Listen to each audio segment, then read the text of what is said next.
Hello everyone, my name is Lucy Sparrow, and together with my co-authors Martin Gibbs and Michael Arnold, I will be presenting our paper titled The Ethics of Multiplayer Game Design and Community Management, Industry Perspectives and Challenges.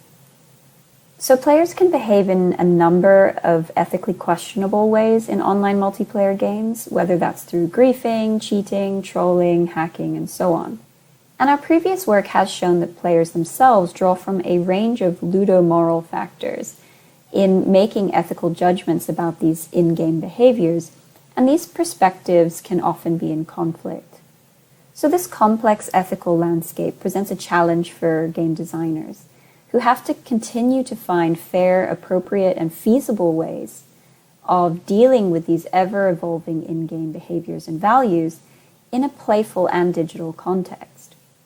Our research question therefore asks, how do game industry professionals understand and approach ethical considerations in the design and management of multiplayer games, and what are the challenges they face in doing so? To answer this question, we performed 21 in-depth interviews with a range of game industry professionals, from game designers, developers, community managers, producers, and so on. We then performed reflexive thematic analysis to generate 5 key themes that capture the perspectives as well as the challenges and tensions facing our participants in the design and management of multiplayer games.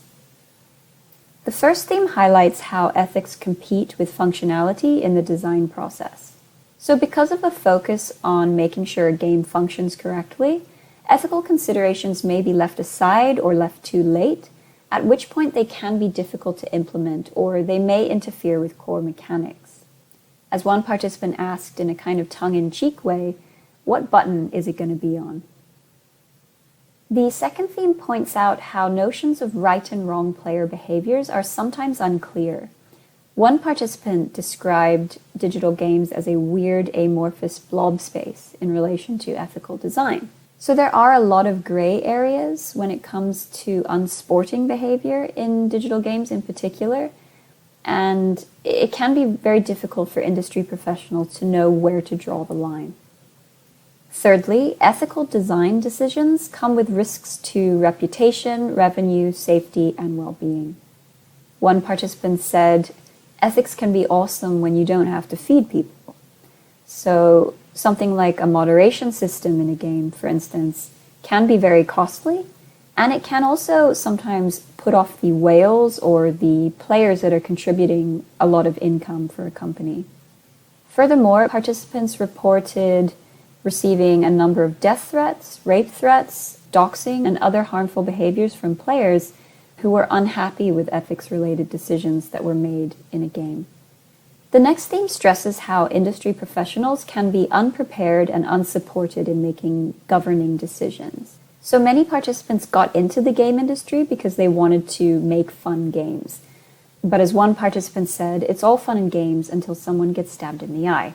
So managing player communities is often more akin to governance than it is to play, with industry professionals being expected to punish, discipline, or morally educate players, despite having little to no training in doing so. Finally, our participants felt that the goal of completely eradicating toxicity is unfeasible and unreasonable. Participants expressed that there was a limit to their responsibility to govern players. As one participant said, it's not our job to save the world. At the same time, there was a sense that players and humanity in general were ultimately unreasonable and would always find ways to thwart a system or harm other players.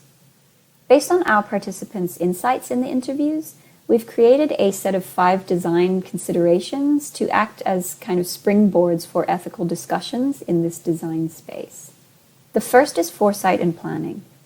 So since they're inevitable, ethical considerations need to be considered from the very beginning of the game design process. Secondly, community managers need to be further supported and integrated into the design team. Thirdly, agency over interactivity refers to finding ways for players to have choice over their interactions with each other in a game, rather than being forced to interact. Fourth, there is a need to unpack ethical values like integrity, transparency, in design teams just to ensure that they have real meaning and impact. And finally, we emphasize adaptability, or a kind of agile ethics that allows and plans for changes over time and across different spaces in what is an often very fast-changing ethical context. And that's all from me, so thank you for listening.